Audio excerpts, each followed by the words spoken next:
NewsOK TV. This is NewsOK TV.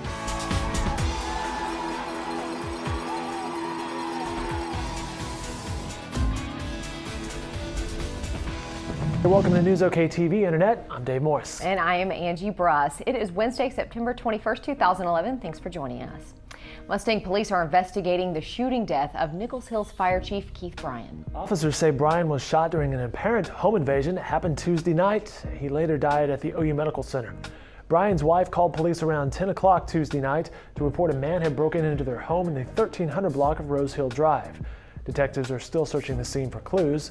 The crime scene, from looking in it without intruding into the crime scene, the house did not seem to be disturbed like anything had been robbed or intruded into as far as taking the belongings from the home. And be sure to stay with NewsOK.com for more information on this developing story. We'll expect cooler temperatures and rain on Thursday. Showers and thunderstorms are possible for much of the day. Highs will be in the upper 60s. We'll have mostly clear skies on Friday with a high near 80.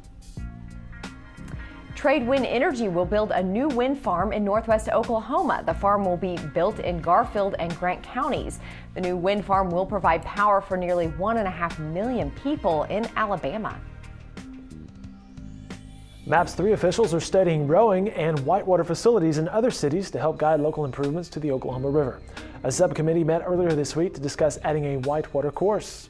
As you know, MAPS 3 includes about $60 million for improvements to the river. On Wednesday, OU said it's committed to the Big 12.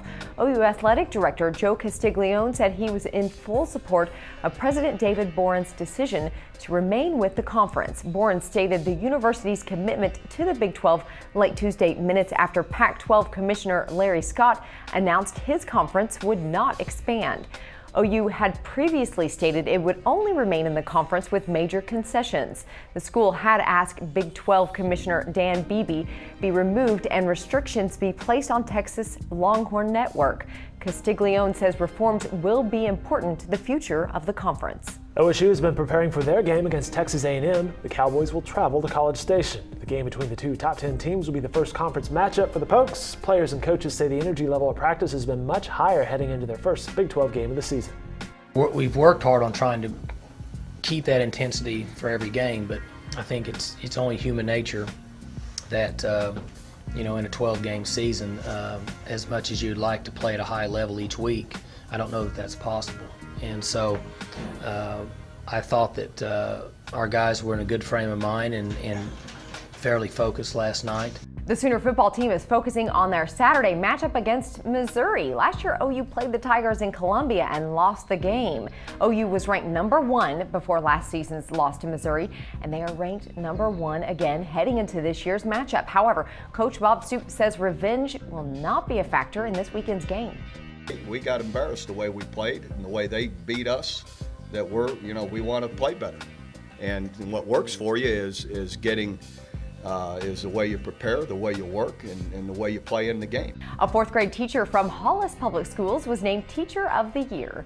Christian Selby was selected from 12 finalists. The announcement was made Tuesday at the State Fair. Shelby will go on to represent Oklahoma in the National Teacher of the Year competition in Washington, D.C. Well, good for her. Absolutely good for her. That's exciting. She looked very surprised and excited to have won that, so that's great. And that's so neat that they have a National Teacher of the Year that you go to Washington, D.C. for. That's awesome. I wonder if she had a corn dog while she was out there. Yes. Oh, of course, I'm sure. Have you made it out there yet? I have not. You? We were going to go out last night, the wife and I, but we didn't make it. Yeah. So we still have time. It runs through Sunday. It's been good weather. Absolutely. It's great to experience the State Fair for sure. There's so many different attractions and fun things to do. All right, well, that'll do it for this edition of NewsOK TV. Be sure to stay with us throughout the day for the latest news and information. See ya.